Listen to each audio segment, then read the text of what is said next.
बच्चों, ma'am lily PS, father जी के HSS कनियारम से हूँ। अब हमें 10वीं कक्षा के दूसरा पाठ हताशा से एक व्यक्ति बैठ गया था पढ़े। हमें किताब की ओर चले। ये तो एक टिप्पणी है। इस टिप्पणी ने नरेश सक्सेना ने लिखा था। विनोद कुमार शुक्ल हिंदी के विख्यात कवि है। विनोद कुमार शुक्ल का जन्म मध्य प्रदेश में हुआ था। वह हिंदी साहित्य के विलक्षण कवि है। उन्होंने कई कविताएं लिखी है। समकालीन रूप से कई कविताएं लिखी है। उनकी कविताओं की विशेषता है मौलिकता और अनगढ़ता है। वह सरल शब्दों से कविता लिखी है। उनकी कविता पर नरेश सक्सेना ने टिप्पणी लिखा है। नरेश सक्सेना का जन्म भी मध्य प्रदेश में हुआ था। वह एक विलक्षण कवि और साहित्यकार भी है। कविता की ओर चले। देखो कुटिगले, पेज नंबर 15।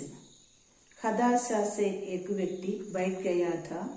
व्यक्ति को मैं नहीं जानता था, हताशा को जानता था, इसलिए मैं उस व्यक्ति के पास गया। मैंने हाथ बढ़ाया, मेरा हाथ पकड़कर वह खड़ा हुआ। मुझे वह नहीं जानता था, मेरे हाथ बढ़ाने को जानता था। हम दोनों साथ चले। दोनों एक दूसरे को नहीं जानते थे, साथ चलने को जानते थे। कवि कहता है, हताशा से एक व्यक्ति बैठ गया था। एक व्यक्ति നിരാശനായിരിക്കുകയായിരുന്നു। വ്യക്തി को मैं नहीं जानता था, ഹതാശ को जानता था। വ്യക്തിയെ എനിക്ക് അറിയില്ലായിരുന്നു, ഹതാശയെ അറിയാമായിരുന്നു। मैं उस व्यक्ति के पास गया, ഞാൻ ആ വ്യക്തിയുടെ അടുത്തിരുന്നു। उसे आगे बढ़ाने के लिए मैंने हाथ बढ़ाया। वह व्यक्ति को मुझे नहीं जानता था, फिर भी हाथ पकड़ने को जानता था। വ്യക്തിക്ക് എന്നെ അറിയില്ലായിരുന്നു, പക്ഷെ എൻ്റെ കൈ പിടിക്കണമെന്ന് അറിയാമായിരുന്നു, സഹായം സ്വീകരിക്കണമെന്ന് അറിയാമായിരുന്നു। व्यक्ति ने उस व्यक्ति अपरिचित व्यक्ति है, वह मेरा हाथ पकड़ा और हम दोनों साथ चले। कविता तो एक बार पढ़ने से ही हमें मालूम होते हैं, कारण कविता साफ है, सरल है और जल्दी समझने वाला है। इस कविता को नरेश सक्सेना ने टिप्पणी लिखा है। हमारा पाठ तो कविता की टिप्पणी है। विनोद कुमार शुक्ल अपनी मौलिकता के साथ ही भाषा की अनगढ़ता के लिए विख्यात है, किंतु इस कविता में मौलिक होने के साथ ही वे काव्य शिल्प के सिद्ध कवि की तरह भी दिखाई देते हैं। कविता के अर्थ इतने सहज और साफ है कि उन्हें व्याख्या की दरकार नहीं है। सरल शब्दों वाले वाक्य स्वयं ही अपना मर्म रख देते हैं। व्यक्ति को मैं नहीं जानता था, हताशा को जानता था, कहते ही वे जानने की हमारी उस जानी पहचानी रूढ़ी को तोड़ देते हैं, जो व्यक्ति के नाम, पदे, उम्र, ओहदे या जाति से जानने को जोड़ती है। यदि हम किसी व्यक्ति को उसकी हताशा, निराशा, असहायता या उसके संकट से नहीं जानते तो हम कुछ नहीं जानते। सड़क पर घायल पड़े अपरिचित व्यक्ति को देखकर क्या हम कह सकते हैं कि उसे हम नहीं जानते? वास्तव में हम जानते हैं कि एक व्यक्ति मुसीबत में है और उसे हमारी मदद की जरूरत है। एक कविता मनुष्य को मनुष्य की तरह जानने की याद दिलाती है। कविता लगातार नहीं जानने और जानने का बयान करती जाती है। शिल्प की इस बारीक कारीगरी को देखें। वह मुझे नहीं जानता था, हाथ बढ़ाने को जानता था। हम एक दूसरे को नहीं जानते थे, साथ साथ चलना जानते थे। यह नहीं जानना और जानना कविता में किसी लोकगीत के स्थाई की तरह बार बार लौटता है। गद्य में लिखी हुई किसी कविता में लिरिकल या गीतात्मकता का बोध इस खूबी के साथ हिंदी की किस कविता में आया है याद नहीं आ रहा। जैसे किसी गजल में आखिरी शेर के आखिरी शब्द श्रोताओं की जुबान पर आपसे आप आ जाते हैं, वैसे ही इस कविता के अंतिम शब्द यानी साथ साथ चलने के बाद यदि कविता पाठ रोक दिया जाए तो सुनने वाले खुद वाक्य पूरा कर देंगे और कहेंगे जानते थे। एक कविता जानना शब्द के रूढ़िग्रस्त अर्थ को पूरी तरह से बदल देती है। इस कविता की पहली 2 पंक्तियों में भी कवि अपनी पूरी बात कह देता है। शेष पंक्तियां उसी कहे गए को और सघन और गहरा करते हैं। कविता का संदेश है कि 2 मनुष्यों के बीच मनुष्यता का एहसास यानी मानवीय संवेदना होना जरूरी है, जानकारियां जरूरी नहीं है। हिंदू यह संदेश कविता में उपदेश की तरह नहीं आता। കുട്ടികളെ, വിനോദ് കുമാർ ശുക്ലിന്റെ കവിതയുടെ വിശേഷതകൾ എന്തെല്ലാമാണ്? മൗലികത, ഒറിജിനാലിറ്റി, और ഭാഷാ की അൻഗഢത, ഭാഷയുടെ സ്വാഭാവികത. അദ്ദേഹത്തിന്റെ കവിതയുടെ സവിശേഷതകളാണ് ഒറിജിനാലിറ്റിയും ഭാഷയുടെ സ്വാഭാവികതയും. അദ്ദേഹം തന്റെ കവിതകളിൽ വളരെ ലളിതവും വ്യക്തവുമായാണ് കാര്യങ്ങൾ വർണ്ണിച്ചിരിക്കുന്നത്. ഈ കവിതയിൽ അദ്ദേഹം ജാനിന, അറിയുക എന്ന വാക്കിന്റെ അടിസ്ഥാനപരമായ അർത്ഥത്തെ മാറ്റിമറിച്ചിരിക്കുന്നു. ജാനിന എന്ന് പറയുമ്പോൾ നമ്മൾ സ്വാഭാവികമായി വിചാരിക്കുക ഒരു വ്യക്തിയുടെ പേര്, അഡ്രസ്, വയസ്സ്, ജാതി, പദവി എന്നൊക്കെ അറിയുകയാണ്. ഇവിടെ കവി അറിയുക എന്ന വാക്കിന്റെ വ്യാഖ്യാനം മാറ്റിയിരിക്കുന്നു. കവിയുടെ അഭിപ്രായത്തിൽ അറിയുക എന്ന് പറഞ്ഞാൽ ഒരു വ്യക്തിയുടെ സങ്കടം, നിരാശ, ബുദ്ധിമുട്ടുകൾ, വിഷമങ്ങൾ എന്ന് അറിയുകയാണ്. റോഡിൽ ഒരാൾ മുറിവേറ്റ് കിടക്കുമ്പോൾ നമ്മൾ പറയും നമ്മൾക്ക് ആ വ്യക്തി അപരിചിതനാണ്. എങ്കിലും നമുക്കറിയാം അപരിചിതനായ ആ വ്യക്തിക്ക്, അപകടത്തിൽപ്പെട്ട ആ വ്യക്തിക്ക് നമ്മുടെ സഹായം ആവശ്യമാണെന്ന്. ഇവിടെ കവി ജാനന എന്ന വാക്കിന്റെ ഒരു നാടൻ പാട്ടിന്റെ ശൈലിയിലാണ് വർണ്ണിച്ചിരിക്കുന്നത്. इस कविता में काव्य शिल्प के सिद्ध कवि के रूप में भी वे विख्यात है.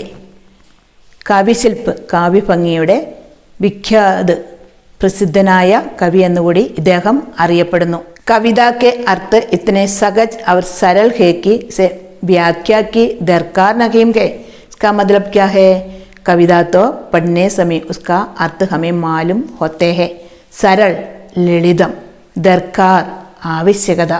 सरल शब्दों वाले वाक्य स्वयं ही अपना मर्म कह देते हैं. കുട്ടികളെ, കവിത വായിക്കുമ്പോൾ അവയിലെ വാക്കുകൾ ഓരോന്നും ലളിതവും വായിക്കുമ്പോൾ തന്നെ നമുക്ക് അർത്ഥം മനസ്സിലാകുന്നതും ആണ്.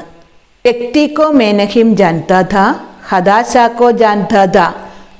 हम हमारे जानने पहचाने रूढ़ी को तोड़ देते हैं. हम कवि. हम जानना का मतलब तो हमें क्या है? जानना एक व्यक्ति के नाम, पदे, ओहदे या जाति से जानने को जोड़ती है. हम कवि कहते हैं कि एक व्यक्ति को जानने के लिए इन सभी की जरूरत कुछ भी नहीं है. हम जानना तो व्यक्ति की मानसिक अवस्था को जानना है या हताशा को या निराशा को जानना है. जानना का मतलब है അറിയുക, पहचानना. हमारा सांप्रदायिक रूप से जानने का अर्थ तो ഒരു വ്യക്തിയുടെ ജാതി, മതം, പേര്, അഡ്രസ്സ്, പദവി എന്നിവ അറിയുകയാണ്. എന്നാൽ കവി ഇവിടെ ഒരു വ്യക്തിയെ അറിയുക എന്ന് പറഞ്ഞാൽ അദ്ദേഹത്തിൻ്റെ അവസ്ഥയെ അറിയുകയാണ്. എൻ്റെ മാനസിക അവസ്ഥയെ, അദ്ദേഹം ആയിരിക്കുന്ന അവസ്ഥയെ അറിയുക എന്നാണെന്ന് മാറ്റി എഴുതിയിരിക്കുന്നു. യഹം കവി कहते हैं हम एक व्यक्ति के हताशा, निराशा या असहायता को नहीं जानते तो कुछ नहीं जानते. ഇവിടെ കവി പറയുകയാണ്, ഒരു വ്യക്തിയെ നമ്മൾ അറിയുമ്പോൾ അവൻ്റെ നിരാശയെയും അവൻ്റെ നിസ്സഹായതയെയും അവൻ്റെ അസഹായ അവസ്ഥയെയും അറിയുന്നില്ലെങ്കിൽ നമ്മൾ ആ വ്യക്തിയെക്കുറിച്ച് ഒന്നും തന്നെ അറിയുന്നില്ല. ഇവിടെ കവി ഉദ്ദേശിക്കുന്നത് ഒരു മനുഷ്യനെ അറിയുക എന്ന് വെച്ചാൽ മനുഷ്യക്ക് തരഫ് ജാനനെ സേ ഹി ഹെ, മനുഷ്യനെ മനുഷ്യനായി കാണുക എന്നുള്ളതാണ്. देखो बच्चे, जानने का रूढ़िग्रस्त अर्थ क्या क्या है? एक व्यक्ति के नाम, पदे, ओहदे और जाति से जानना है. और जानने का असली आधार क्या है? एक व्यक्ति के हताशा, निराशा, निस्सहायता को जानना है. जानना शब्द का रूढ़िग्रस्त अर्थ हम कवि ने बदल देते हैं. देखो बच्चे, अब हमने क्या पढ़ा? कवि कहते हैं, കവി പറയുകയാണ്, ഒരു വ്യക്തിയെ അറിയുന്നതിനു വേണ്ടി അദ്ദേഹത്തിൻ്റെ ജാതിയോ പദവിയോ മതമോ പേരോ അഡ്രസ്സോ ഒന്നും അറിയേണ്ട ആവശ്യമില്ല.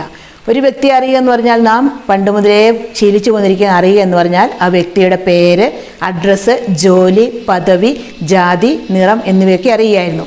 എന്നാൽ കവി ഇവിടെ പറയുകയാണ്, ഒരു വ്യക്തിയെ അറിയുക എന്നാൽ അദ്ദേഹത്തിൻ്റെ നിരാശ, ഹതാശ, നിസ്സഹായത അറിയുകയാണ്. അതാണ് മനുഷ്യനെ മനുഷ്യനായി അറിയുക എന്നതാണ് കവി ജാനിന എന്നതുകൊണ്ട് ഇവിടെ ഉദ്ദേശിച്ചിരിക്കുന്നത്.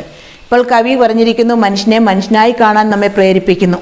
हम एक प्रश्न देखें, जानना शब्द के लग की व्याख्या से आप कहाँ तक सहमत है? बताओ, तुम जानते हैं? जानना शब्द का लग का मतलब बिल्कुल सही है. सच में एक व्यक्ति को जानने का मतलब उसकी भौतिक जानकारियाँ नहीं, उसकी निराशा, हताशा, निस्सहायता को जानना है.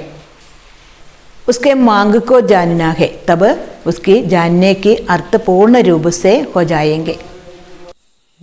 कविता लगातार नहीं जानने और जानने का बयान करती आती है. शिल्प की इस बारीक कारीगरी को देखें. वो मुझे नहीं जानता था, हाथ बढ़ाने को जानता था. हम एक दूसरे को नहीं जानते थे, साथ साथ चलना जानते थे.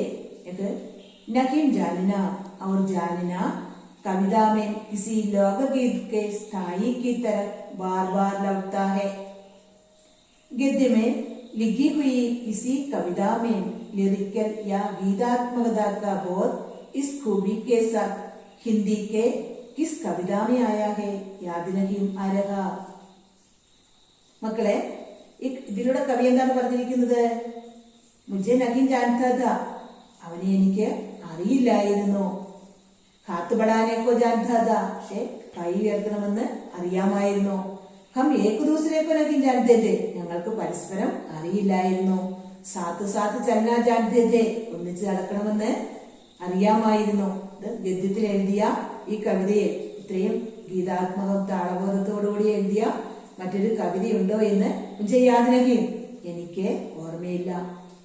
മുझे മേം എന്ന സർവനാമത്തോടുകൂടി കോ എന്ന വിഭക്തി പ്രത്യയം ചേരുമ്പോഴാണ് മുझे, എനിക്ക് അല്ലെങ്കിൽ എന്നെ എന്നർത്ഥം വരുന്നു. ബാക്കി जैसे किसी गजल में आखिरी शेर के आखिरी शब्द श्रोताओं के जुबान पर आपसे आप आ जाते हैं, वैसे हो इस कविता के अंतिम शब्द यानी साथ साथ चलने के बाद यदि कविता पाठ रोक दिया जाए तो सुनने वाले खुद एक वाक्य पूरा करेंगे और कहेंगे जानते थे. നമുക്കറിയാം, ഒരു ഗസൽ പാടുമ്പോൾ അതിന്റെ അവസാനത്തെ ലൈനയുടെ അവസാനത്തെ വാക്യം ശ്രോതാക്കളുടെ നാവിൽ എങ്ങനെയാണോ തനിയെ വന്നെത്തുന്നത്, അതുപോലെ നമ്മുടെ ഈ കവിത വായിച്ചു കഴിയുമ്പോൾ ജാനന എന്ന വാക്ക് കേൾവിക്കാരന്റെ മനസ്സിൽ സ്വയമായി വന്നെത്തുന്നു. ये कविता जानना शब्द का रूढ़िग्रस्त अर्थ को पूरी तरह से बदल देते हैं. ഈ കവിത ജാനന എന്ന വാക്കിന്റെ രൂഢീകൃത അർത്ഥത്തെ പൂർണ്ണമായും बदल देती है, बदलना മാറ്റുക. जानना शब्द का रूढ़िग्रस्त अर्थ क्या क्या है? एक व्यक्ति के नाम, पदे, औहदे, उम्र और जाति से जानना. यहाँ कवि कैसे जानने को कहते हैं? एक व्यक्ति के निराशा, हताशा या संकट को या उनकी मानवीय मनोविകാരം को जानने को कहते हैं. അവന്റെ മനോവികാരങ്ങളെ അറിയാനാണ് കവി പറഞ്ഞിരിക്കുന്നത്. इस कविता की पहली दो पंक्तियों में की कवि अपनी पूरी बात कह देता है. കവിതയുടെ ആദ്യത്തെ ലൈനുകളിൽ തന്നെ കവി തനിക്ക് പറയാനുള്ള കാര്യങ്ങളെല്ലാം പറഞ്ഞു കഴിഞ്ഞിരിക്കുന്നു. ശേഷ പന്തിയാം സി കഹേ ഗയേക്കോ സഖൻ അവർ ഗഹര കത്തിയെ. ബാക്കിയുള്ള ലൈനുകൾ ആദ്യം പറഞ്ഞ ലൈനുകളെ ഒന്നും കൂടി ആ സന്ദേശങ്ങളെ ഒന്നും കൂടി ഉറപ്പിക്കുകയും ആഴപ്പെടുത്തുകയുമാണ്. കവിതാക്ക സന്ദേശ്, ഈ കവിതയിൽ നൽകിയ സന്ദേശമാണ് ദോ മനുഷ്യോക്കെ मनुष्यता का अवसास यानी मानवीय संवेदना होना जरूरी है, जानकारियां जरूरी नहीं है. कविता का संदेश क्या है? दो मनुष्यों के बीच मनुष्यता का अवसास या मानवीय संवेदना होना जरूरी है. രണ്ട് മനുഷ്യരുടെ ഇടയില് മനുഷ്യൻ എന്ന ഭാവവും മാനുഷിക ഭാവങ്ങളുമാണ് വേണ്ടിയത്. ജാൻകാരിയാം ജരൂരി നഹീം ഹെ കവിക്ക് മതുമേ. കവിയുടെ അഭിപ്രായത്തില് നമുക്ക് അറിവല്ല വേണ്ടിയത്, മനുഷ്യനാണെന്നുള്ള പരിഗണനയാണ് വേണ്ടത്. ഹിന്ദു एक संदेश कविता में उपदेश की तरह नहीं माता. ഈ കവിതയിലെ ഈ സന്ദേശം ഒരിക്കലും ഒരു ഉപദേശമായിട്ടല്ല നമ്മുടെ മുൻപിൽ എത്തുക. ഇനി നിങ്ങൾക്ക് ഈ കവിത നന്നായി ആസ്വദിക്കാനായിട്ട് പുസ്തകത്തിലുള്ള QR കോഡ് സ്കാൻ ചെയ്താൽ മതി. കവിത വീണ്ടും നിങ്ങൾക്ക് കേൾക്കാം. बच्चों, एक कविता के टिप्पणी लिखते समय किन किन बातों पर ध्यान देना है? पहला, कवि परिचय. दूसरा, कविता का आशय. तीसरा, भाषा और शैली. ചൗദ അപ്പന മത്. കുട്ടികളെ, ഒരു കവിതയുടെ ടിപ്പണി എഴുതുമ്പോൾ നമ്മൾ ഒന്നാമതായി കവിയെ പരിചയപ്പെടുത്തണം, രണ്ടാമതായി കവിതയുടെ ആശയം എഴുതണം, മൂന്നാമതായി ആ കവിതയുടെ കാവ്യഭംഗിയും ശൈലിയും എഴുതണം, നാലാമതായി ആ കവിതയെക്കുറിച്ചുള്ള നമ്മുടെ അഭിപ്രായങ്ങൾ എഴുതണം. ഇത്രയുമാണ് ഒരു ടിപ്പണി എഴുതുമ്പോൾ നാം ഓർത്തിരിക്കേണ്ടത്. കുട്ടികളെ, ഈ പാഠവുമായി ബന്ധപ്പെട്ട കുറച്ച് ചോദ്യങ്ങൾ ടീച്ചർ ചോദിക്കട്ടെ. पाठ का नाम क्या है? हताशा से एक व्यक्ति बैठ गया था. कवि का नाम क्या है? विनोद कुमार शुक्ल. विनोद कुमार शुक्ल की कविता की विशेषताएं क्या क्या है? विनोद कुमार शुक्ल की कविताएं मौलिक और भाषा की अनगढ़ता है. इस कविता में किस शब्द को अधिक बल दिया है? जानना शब्द को. हमें किन किन व्यक्तियों की मदद करनी चाहिए?